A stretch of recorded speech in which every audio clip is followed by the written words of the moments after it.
Welcome back. The last microtraining segment examined all 60 of the individual and environmental strategies in the AIM matrices. In this training segment, we are going to look at the worksheet, how to use it, and what challenges there might be to getting buy in from other key stakeholders on your campus. The College AIM Strategy Planning Worksheet is a tool to help you look at what strategies you are currently using on your campus and some new strategies you may want to use in addition to or in place of what you are doing now. Here's a graphic of the College AIM Strategy Planning Worksheet. The first question or topic for discussion is what alcohol related issues are your biggest concern? No doubt you have collected data on student drinking or at least engaged in a campus conversation about alcohol. It can seem overwhelming. Do you focus on the binge drinking, the alcohol related sexual violence, where students are getting alcohol, or student attitude, behaviors, and beliefs? All these things are important and need to be looked at, but with a limited staff and even more limited budget, trying to work on all of these isn't a reality for most campuses. By using this worksheet, along with what you may already be doing to plan, hopefully you can narrow your focus and use your resources to focus on strategies that will result in measurable outcomes. And as is stated on the worksheet, a balance to what strategies you choose is important based on your resources and time restraints. As you will see, the first section of the worksheet is for you to list your current strategies. If they are focused on an individual or are environmental, their ranking on the AIM matrices, if they are one of the 60 strategies, and any notes about the strategies used. This is a good place to list the challenges or barriers to implementing your strategy, successes in implementing your strategy, any lessons learned, or how your strategy has been modified to your campus needs. The second half of the worksheet is for you to list what possible new strategies you could use from the AIM matrices, going through the same steps to define them and include notes about implementation. This seems like a simple and straightforward process, but unfortunately, it may not be as easy as it seems. There are some challenges you might encounter when trying to get all of your key shareholders to agree on the alcohol related issue that needs to be the focus, and then what strategies are best to implement.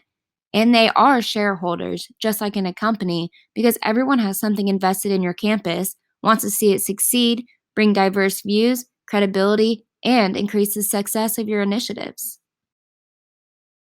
Let's look at some of the challenges you might face when developing your campus alcohol prevention plan. Coming to a consensus on an area of focus.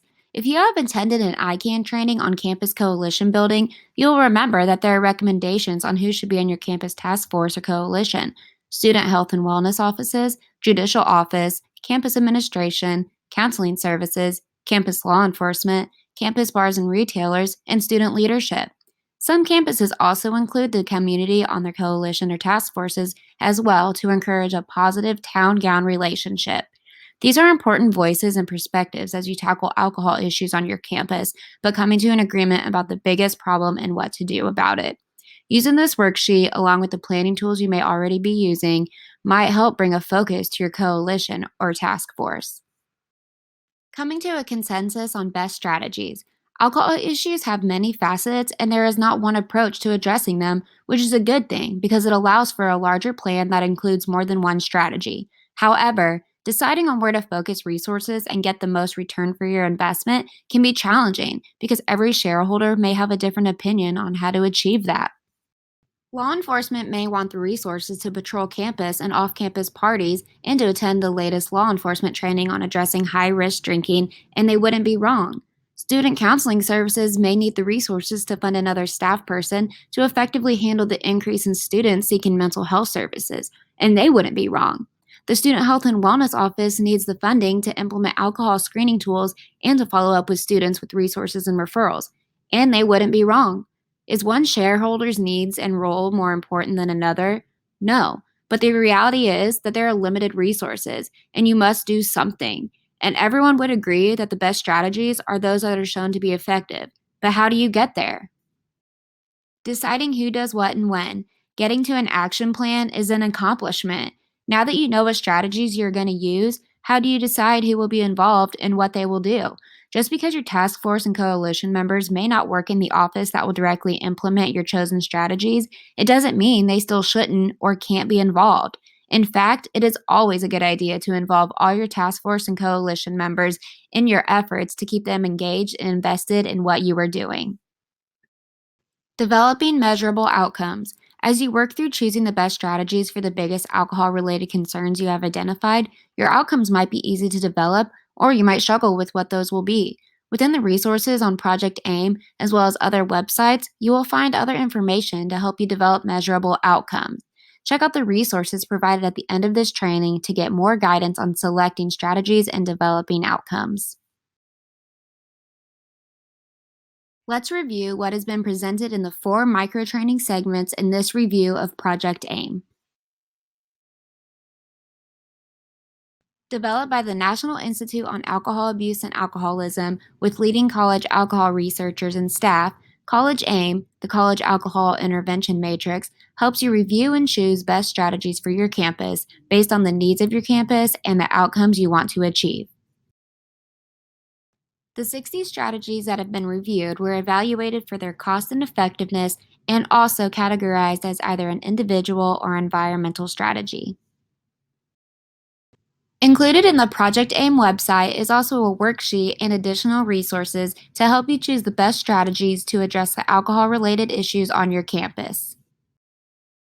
Project AIM is a seminal resource for campuses bringing together research and strategy review.